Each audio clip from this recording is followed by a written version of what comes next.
Hello, good afternoon. This is Jamie Licauco, broadcasting for the fourth time we call it now Jamie Licauco Live, no? A la Larry King Live. No? And this is our first, no, the fourth broadcast on various topics beyond science and religion. Today's topic I want to discuss with you parapsychology and paranormal phenomena. There's a lot of misunderstanding about this and a lot of controversy. Parapsychology is a very controversial science. In fact, some people even don't think it's a science. Some people consider it a pseudoscience. It's because it's not accepted by universities all over the world. There's no such thing as a parapsychology degree, although there are certificates being handed down by certain organizations.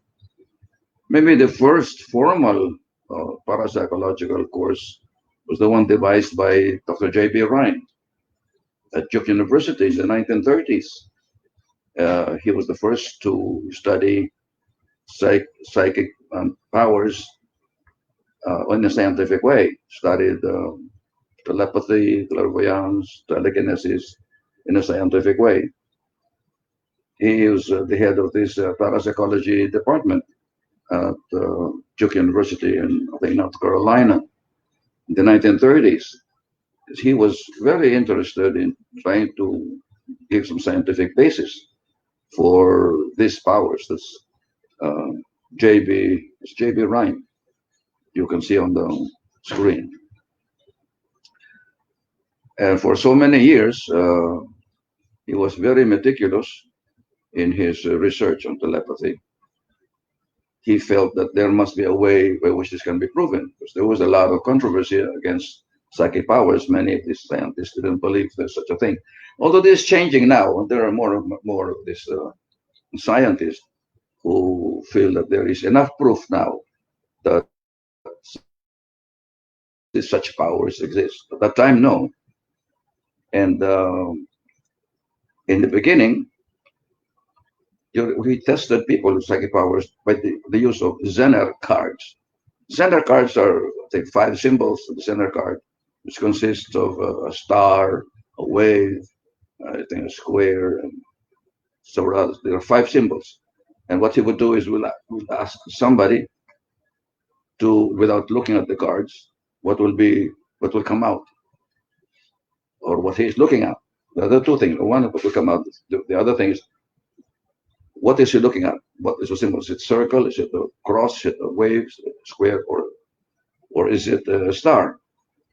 And he found through meticulous and very far-ranging research, very many years of research, there are some people who are able to guess the right of Zener card, the right figure, more than more than statistically chance level, more than 50%. And therefore, he is able to prove there are some people who have this.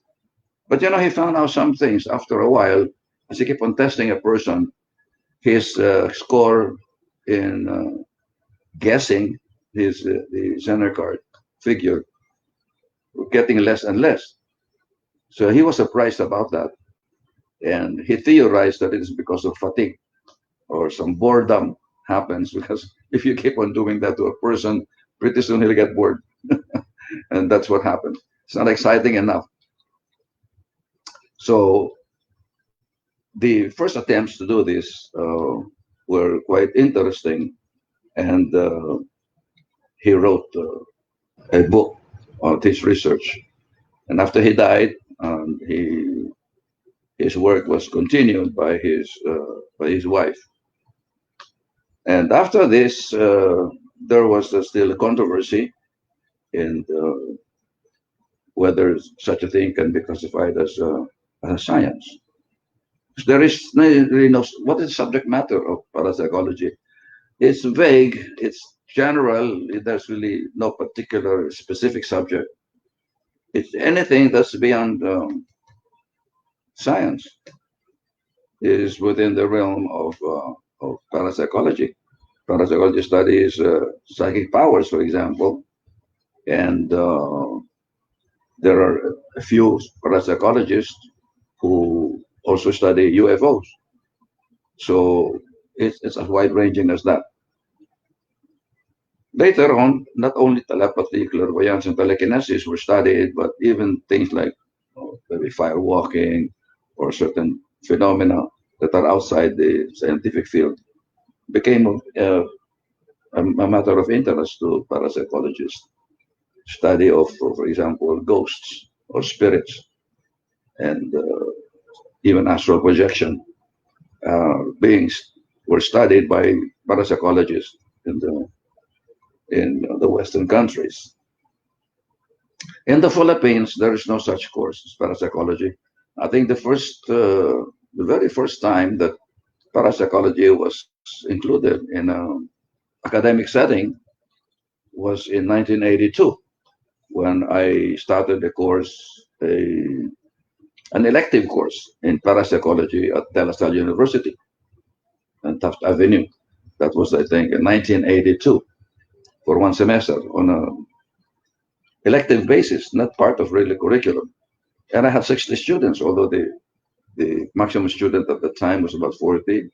Uh, but I was reduced by request to include more than that. So I had about 60 students, uh, almost double all the required number or the maximum number of students in the class. And it was a very good class. They enjoyed it very much. I gave them experiments in telepathy, clairvoyance, and other psychic powers they've never thought they're possible. And that was the first time it happened in an academic setting. And that, interestingly, it was under the sociology department of De La Salle that sponsored this particular course, not under psychology. And the next academic inclusion of parapsychology was in 2005 to 2007 when I offered the subject of parapsychology and this New Age science, no? And New Age philosophy at the San Beda College, now San Beda University, for for 2 years. For 2 years, it was offered, and there were several, I think, three faculty members and department heads, all women, who attended the full course, who well audited it. We were not part of the class; they were at the back, and they were so interested in the subject they they attended the class. So that was the second time that parapsychology was included in the academic setting. I don't know of any other. There were attempts. No? There were some universities, about two universities, who expressed interest, but they came up with a problem. If they're going to include this in a curriculum subject, who will teach it? Aside from me, there is nobody that they felt qualified to teach parapsychology. I myself don't have the degree. I, I just really through experience and years of research that I acquired some knowledge of it, but there's no degree or there's no university in the Philippines that grants such a degree. So it has remained an informal thing up to now. And there are some people who claim to be parapsychologists, but there is no proof that they really have such a training. So in the Philippines, it is not something that is talked about or until now. Even abroad, there's still a lot of controversy about this. So, what does parapsychology study aside from mental powers? Well, they are interested in paranormal phenomena. Now, what is the paranormal? This one word that I don't really like. I don't like the word paranormal. In fact, I don't like to be called a paranormal expert. I hate the word because there's no such thing as paranormal. Paranormal means something besides the normal, or sometimes called beyond the normal. That's how they define the paranormal. And what would be included in paranormal phenomena? Oh, many things like For example, the appearance of ghosts is a paranormal phenomenon. Materialization is something that uh, exists just like that from nowhere. Something that happens to appear from nowhere is called materialization, which is a phenomenon. Astral projection is also a phenomenon that is of interest to parapsychologists. And there are some who even study UFOs in some parts of the world. Some parapsychologists study it, others say they should have been included. So, for many people, it is still very controversial and not accepted by the academic community and even condemned as evil by conservative church officials. But it is a legitimate field of study. And it may surprise many people that some of the greatest scientific minds uh, have actually been interested in studying in depth, you know, parapsychological matters. One example of a great scientist who delved into parapsychology is Isaac Newton, of all people, one of the greatest minds, and whose theories dominated science for the last 400 years. Isaac Newton wrote a lot and did a lot of research on alchemy. You know, alchemy is the process, the belief that we can transform, let's say, base metal or say silver and convert it into gold. This transformation, the study of it is called alchemy, and it's alchemical. In fact, the chemistry, the beginning of chemistry came from alchemy, and the beginning of astronomy came from astrology. They were the forerunners of these two sciences. So Isaac Newton studied this and devoted a lot of pages, thousands of pages, and years of research. And one thing that's interesting is that according to some biographers of Isaac Newton considered the study of alchemy and the esoteric sciences to be superior to the study of mathematics and physics.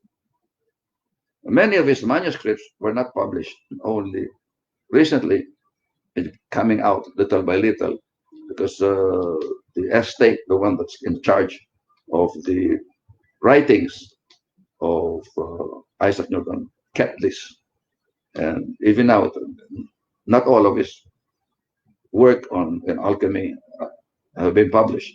There are still some, a good number of them that are still not published.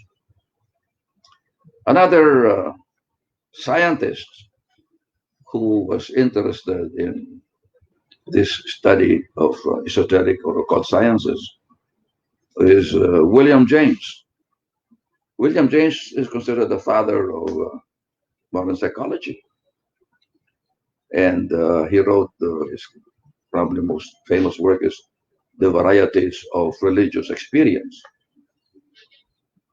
And William James became president of the British and American Psychical Research Society, together with some members of Parliament in England, the House of Lords, and some great scientists, also members or officers of this Psychic Research Society. And there's like in England in the 1800s, and then in the 1800s, and then another branch was developed or established in the United States. And some of those have become officers of these are some of the greatest minds. But William James' study of interest in parapsychology that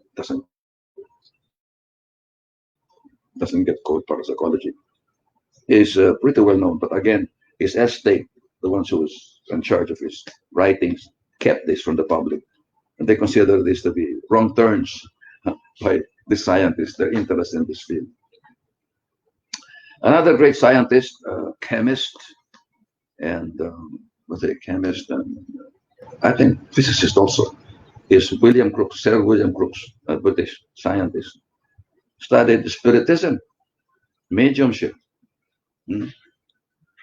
So he also became an officer of the American and British Society for Psychical Research.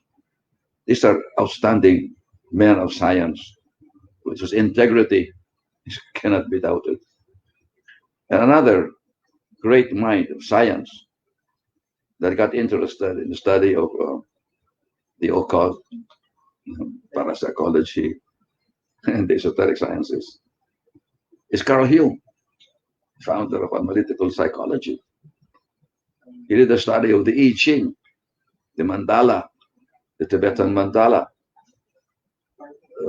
astrology, spiritism or mediumship, even UFOs. Studied this. Many people don't realize this. These great minds went into this study, and I can't really. I mean, I can really understand why some of the greatest minds get attracted to this field, and why I myself, although I'm not as great of mind as these people are, I'm not as well known or as accomplished these people are. The reason that I got interested in, probably they also, is that it's a field of knowledge, it's fertile with, it's a tabula rasa, it's a blank thing. Science not interested in it, but a lot of paranormal things happen. So how can you explain this? I cannot understand why scientists are afraid to study this. And Carl Jung, because of his interest, and he did not hide his interest in this field. He wrote a lot about them. Isaac Newton also did not hide his interest in alchemy. But his contemporaries were afraid. Like, for example, Sigmund Freud warned Carl Jung, be careful with this interest of yours in astrology and other esoteric things, because it can destroy your reputation as a scientist. And what did Carl Jung answer? He said, don't worry about me, he told Sigmund Freud. I know what I'm doing.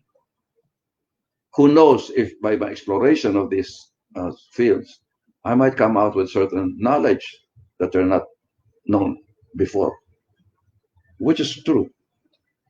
If you're a real scientist, you would really be intrigued by paranormal phenomena, because they are there. Whether we believe it or not, whether we like it or not, whether we say it's nonsense or not, people all over the world can testify to the existence of, for example, ghosts, to the existence of certain phenomena that cannot be explained by science. People who walk on fire may not be as really strange, but cannot be explained by science. I myself walked on fire in Cavite in the 1980s, maybe mid 80s. I didn't get burned. How can you explain that? So, because there is no scientific explanation for this, the men of science completely ignore this field of study. They completely ignore it. And they think that anybody who studied this may be a little bit out of his mind. And even my friends, classmates, friends of mine, even family members, were thinking I must be something wrong with me because of my interest in psychic research and especially psychic surgery in the Philippines and many other phenomena. And I have done so much in this field. I've written 17 books and thousands of articles in this field. And why am I in this study? What's motivating me? Its motivation is the search for truth. I want to find out for myself, is this true? Because there is no proof or no scientific studies being done on this. And I noticed that those people who criticize this field have never really studied this field. Those people who say that this is false, this is fraudulent, that there's nothing, have never studied this. I remember one time there was a priest, a Jesuit priest, in a conference. I think we were in Munich at that time, talking about psychic surgery. And this priest was saying that the faith healing psychic surgery in the Philippines is completely fraudulent. So when I had a chance to talk to him, I asked him, Father, how did you arrive at the conclusion that these faith healers are all fake?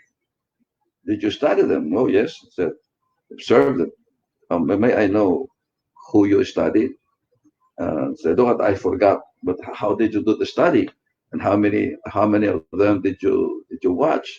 And did you come up with certain evidence of fraud? And he could not say anything. He just smiled at me, and he could not prove that these psychic surgeons are completely well, fraudulent. The same thing with the medical science. See, the Philippine Medical Association, ba yun? Or yeah, the department. No, it was the Philippine Medical Association issued a statement in the 1970s or 1980s, early 80s, saying that these faith healers are fake. And so I wrote the president of the Philippine Medical Association and asking me and thought I'm doing some research on this field. May I know how did you arrive at the conclusion that all these are fake? All these faith healers are fake. Can you tell me how you did the study? Who were the healers that you studied? How long? What were your conclusions? And how did you arrive at this conclusion? That was in the 80s. Up to now, I have not received any reply from him. Because the truth is, they never made any study of this. They just assume that faith healing is fakery, especially psychic surgery. Because how can you believe anybody who says that you can open up the body, the skin of a person using your fingers? This is impossible. This is crazy. Nobody can do that. But it's being done. I have seen for 20 years, I have researched and watched about 30 or 40 different healers in their performance here in the Philippines and even abroad. I follow them. And I did not notice or I did not discover anything that is fraudulent. I have not discovered anybody doing fraudulent things. And also, I have about 4 or 5 cases where I have medical proof of the genuineness of psychic surgery. It really exists. But I'm only for those that I have examined. I'm telling you that it's true. All the rest I do not know. It is possibly false or possibly fraudulent. I do not know. But I can tell you that in those 5 cases of where I have medical proof, I believe that it is genuine. One of them is my own uh, personal experience of being operated. My prostate gland was operated psychically by a woman faith healer in Makati in the 2002 and then 2010 twice. She operated on me. I had a ultrasound before, and it was enlarged. And then after the operation, I went back to the ultrasound doctor, the radiologist, who was a student of mine. And it turned out to be normal after the operation, and she could not believe it. So I have the proof. Another is a case of certain myoma, or no, not myoma, I forgot the name of this particular disease, where it's an infection on the lower ear, and then here, not the lower ear, but somewhere near the face, no, near the ear, and uh, this healer, Alex Orbito, extracted that, and this patient who was a lawyer asked for the sample. She sent the sample to the laboratory of the UST hospital, and he showed me the result of the examination, and it turned out to be actual um, the actual or how do you call it? The actual thing, the real thing. No, and I forgot the name of this, but in a short while, I hope I'll remember the name of this ailment that they had. So there's proof. There is also the case of a sister-in-law of mine who had a broken arm, broke her arm when she fell, and she was placed in the hospital, and it was plaster cast. After the plaster cast was removed, she could move her arm only up to a certain angle, and she could not move it closer. She could not close the arm. And I brought her to one healer to Baguio, and showed me her X-ray, and the X-ray showed a certain bone was not in place. And we asked the healer, "Can you remove this particular bone that's not in place? Because it hurts when she moves her finger near her body." And the healer said, "We'll try."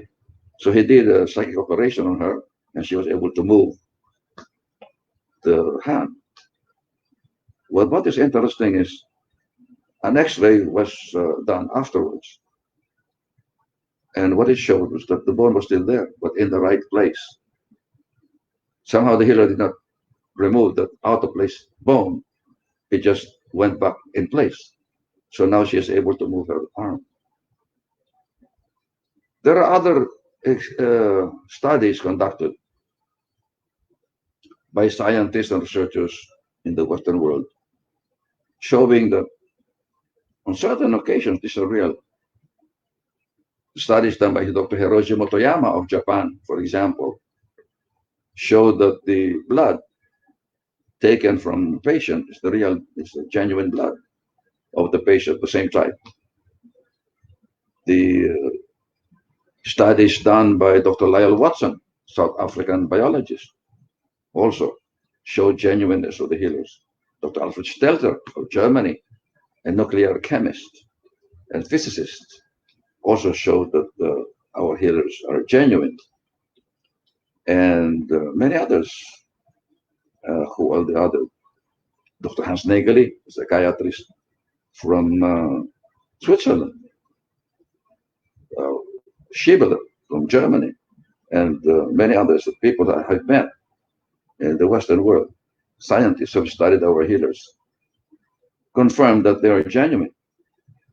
And those who claim that they are not genuine have never even given one single proof of being caught doing fraudulent things, that of trickery. I have observed healers at close range, and I have not found any trace of trickery. Of course, I could have been deceived. That's true. It's possible I could have been deceived, but those cases where I have medical proof or well, medical examination of the results of psychic surgery, I can vouch for them that they are genuine. The rest I do not know. I cannot judge. I cannot say that's fraudulent. I cannot say it's true. But the few that I have shows the fantastic powers of the human mind. And I cannot understand why scientists in this country never bothered to do. You know, we are the only country in the world, or the only people in the world, who can do psychic surgery using our bare hands. We are the only one. There is no other country in the world, as far as I know, no other people that can do this. Only Filipinos can do this. Brazil has a number of psychic surgeons, but the difference is they use knives, dull knives, not even sharp knives, to open up the body, sometimes scissors, sometimes even a saw, to cut the parts of the body that they are healing. They're using instruments to do this. So Western investigators saying that they're more genuine because we can see how you can operate using a knife, but you cannot imagine how you can operate using your fingers. That's just not possible. And so it's rejected as nonsense. So anything that we cannot understand, anything that we don't understand, we condemn, and we consider to be fraudulent. If scientists cannot explain it, then it's supposed to be, well, fraudulent. But you know, science was never meant to study psychic phenomena or supernatural phenomena or paranormal phenomena. Science is perfect. The methodology of science cannot be improved upon. It's perfect. but only when it talks about physical things. It was never meant to study supernatural things. So it is when scientists try to explain supernatural things by the paradigm of material science that something goes wrong. Otherwise, there's really no conflict. Science was not meant to study supernatural or paranormal phenomena, and therefore they cannot say it's false because they have not studied. They do not have the instruments nor theories to begin to study this phenomena. So we need to develop new theories. We need to develop a new way of thinking in order for us to understand what's happening. And this is exactly the same was happening in quantum physics, in the realm of physics. When quantum physicists started experimenting with the subatomic particles of matter, they found out that the subatomic particles of matter are behaving in a manner that does not follow the Newtonian physics. And so at first they thought that everything is wrong. Something is wrong with the experiment. But after a century, almost a century now, of studying the atomic particles, subatomic particles of matter, scientists have begun to realize that our old concept of what constitutes matter was wrong, or at least inadequate. And even Einstein had difficulty accepting the theories of quantum physics because it really, not really destroys, but in a way puts to question our conception of reality. And one of the greatest quantum physicists, one of the pioneers, Niels Bohr, said that everything that we consider uh, real are made up of things that cannot be considered real, or everything real cannot be considered, or everything that we say is real is made up of things that cannot be considered real. That's what Niels Bohr said. And anybody who thinks that, or who is not shocked by quantum physics, has really not understood it yet. So there are many things happening now, which is very, very good, that people in the scientific are opening up because they are now finding out that their most hallowed concepts of what the universe is made up of has been inadequate. Not wrong, but not really entirely correct. So with this, I hope that more scientists would look into this field and see whether there's any truth to it. There's the only way to find out is to experiment on this. But if there is nobody talking about this, nobody researching on this field, then it will remain a mystery. It will remain superstition. It will remain as old wives' tales, things that are paranormal. They don't exist. People who would think of this as real might be out of their minds. It will remain that way, and we won't have progress. Remember what the great genius Nikola Tesla said, and I have often quoted him in this, when he said that the day science studies supernatural or non-physical things, it will make more progress in one decade than all the centuries of its existence. Thank you. See you next time.